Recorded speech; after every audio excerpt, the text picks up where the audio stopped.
The demonstration is to connect how our upper body is impacted by our lower body and vice versa. Due to the amount of stress and tension that was in the upper neck and on the cranium and the fogginess that was going on, I'm going to actually check her feet because she's got a history of some issues with her feet.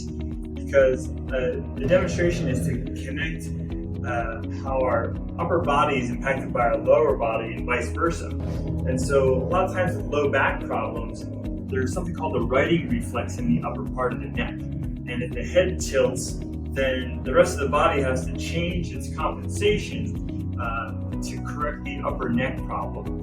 And that can actually correlate to a lot of low back problems, or really anything below the area of the problem up here in the upper part of the neck. So we're going to do is go down and check her feet out to see if there's any correlation to this. So we're going to do a different kind of muscle test. We're going to push down and to the outside. So push out or down. Like, yeah, there you go.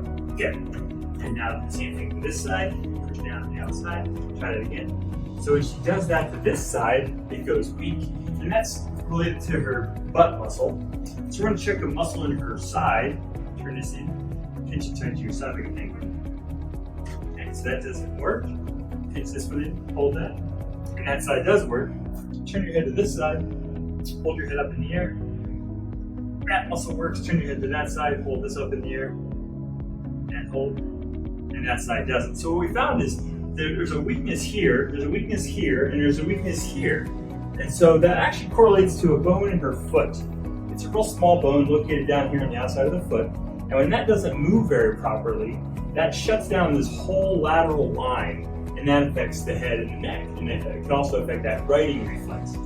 So when I push on this, is that tender right there? Yes. Okay. So we're going to go ahead and make an adjustment to that cuboid bone and see what happens. Nice solid clunk on that one. Push down to the outside. Now that muscle's strong. Turn this to the inside, pinch tight to your side. Good. Turn your head to that side, lift it up in the air. And now all three of these muscles have turned on because we adjusted a bone in the foot. Now this is really important because now when she gets up to leave for the day, that problem is going to shut all this down and her neck problem won't return almost instantaneously.